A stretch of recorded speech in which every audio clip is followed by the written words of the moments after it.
Hey everyone, welcome back to Corporate Decoder, the place where we break down these massive corporate filings. Today we're diving into Amerant Bancorp Inc.'s latest report, and let's just say their numbers have been tangoing with the market, and we're here to see who is leading the dance. Make sure you stick around to find out if this bank is making smart moves or just hoping for the best. And hey, if you love digging into these juicy financial details, hit that subscribe button and join our thriving Discord community linked in the description below. It is the perfect spot to share your insights and connect with fellow corporate explorers. Alright, let's get straight to the heart of it, the financials. Looking at their balance sheet, Amerant Bancorp Inc. has grown.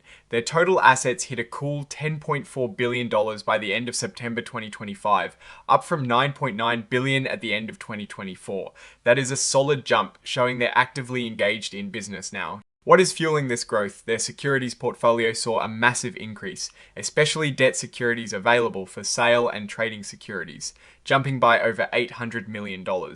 This signals they're investing more in the market. On the flip side, their total loans, while still a huge chunk of their assets, actually went down slightly to $6.9 billion.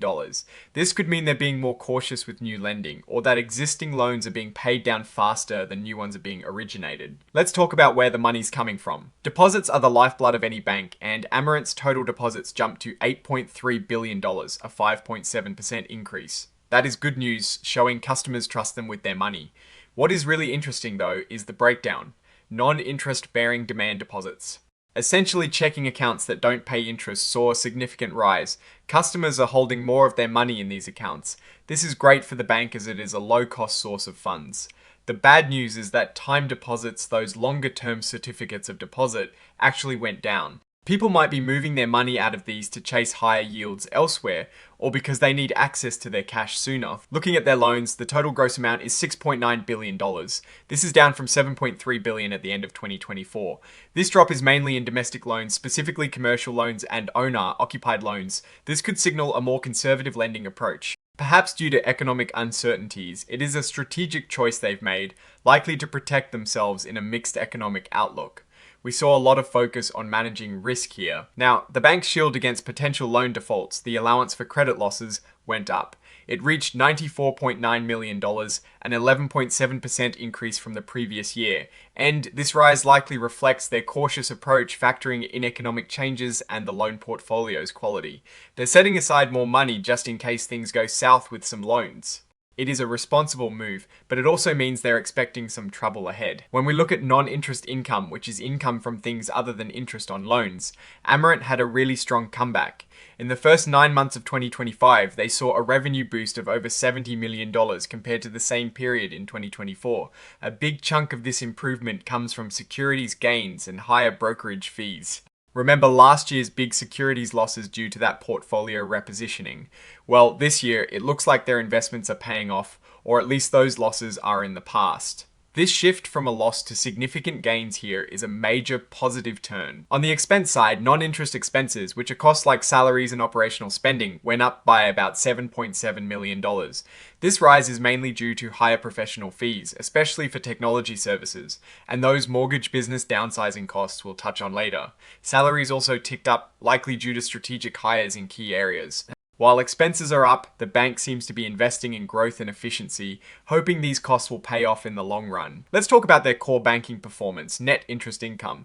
This is the difference between what they earn on assets and what they pay on liabilities. It surged by $32.2 million, a 13.5% increase. This is fantastic news and shows they're managing their interest rate spread very effectively. They've increased their earnings on assets, particularly through those growing securities portfolios and deposits, while their cost of borrowing has actually come down.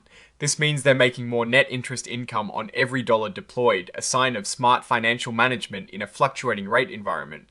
Their net interest margin, a key bank performance indicator, improved significantly. ROA 0.65% FIRE return.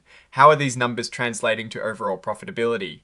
Amerant saw a return on average assets, or ROA, of 0.65% for the first 9 months of 2025. This is a huge improvement from the negative ROA they had last year. This means their assets are generating more profit for the company relative to their total asset base. Similarly, their return on average equity, or ROE, jumped to 7.20%, a massive leap from a negative return last year. This clearly indicates they've moved from a struggling period to a much healthier financial performance. Now, for a crucial aspect of banking asset quality, non-performing assets, which are loans that are not generating income, edged up slightly to $124.3 million from $104 million at the end of 2024. This is mostly in commercial real estate loans. While this is an area to watch, it is not a massive jump, and the overall increase in their loan portfolio is manageable. The bank is actively managing this, working to resolve these problem assets. Let's shift gears to their business strategy. Amerant Mortgage is undergoing a significant transformation. They are transitioning from a national mortgage lender to a Florida-focused operation, supporting their in-state retail and private banking clients. This means a reduction in staff and a shift in strategy, with a goal for eventual wind down or sale by mid-2026. This is a major strategic pivot, likely aimed at streamlining operations and focusing on their core strengths. They also wrapped up a sale of some banking operations in Houston in 2024. While this involved some upfront costs, it allowed them to exit a market and focus on their core Florida and Tampa regions. This type of strategic divestment can often lead to a more focused and profitable business in the long run. A big event in 2024 was their public stock offering. They raised about $155.8 million in net proceeds. Following this, they repositioned their securities portfolio, selling off less profitable holdings and reinvesting. Was a strategic decision to improve their investment income potential. It is a classic case of taking a hit now for potential future gains. Looking at their risk management, Amerant is actively using derivative instruments like interest rate swaps to manage financial risks. They have swaps in place to hedge against interest rate changes on their debt and loans. This tells us they're not just passively exposed to market fluctuations, but actively trying to control their financial destiny, which is a sign of mature financial management. When we look at their share buyback program, they've repurchased a significant number of shares, around 487,000 in the last quarter or so. This can be a good sign indicating the company believes its stock is undervalued and wants to return value to shareholders. However, it also means they're using cash that could potentially be deployed elsewhere for growth. They were also clear that they held no shares as treasury stock at the end of the period, meaning previously repurchased shares were cancelled. So what is the big picture here? Amerant Bancorp Inc. appears to be navigating a complex economic landscape with resilience. They've significantly improved their profitability, turning losses into solid gains, demonstrating effective management of interest income and expenses. The strategic repositioning of their securities and the focus on core Florida markets point towards a more streamlined and potentially more profitable future.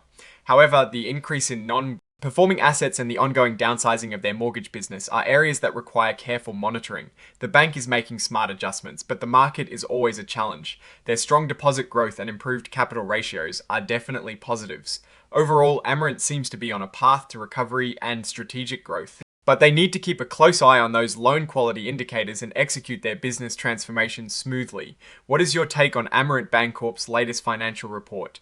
Do you think their strategic moves will pay off in the long run, or are there lingering risks we should be aware of? Let me know your thoughts in the comments below. If you found this breakdown valuable, please hit that like button, it really helps us out, and of course subscribe for more in-depth corporate analyses. And don't forget to join the conversation on our Discord server, linked in the description. Thanks for watching Corporate Decoder, and we'll see you in the next one.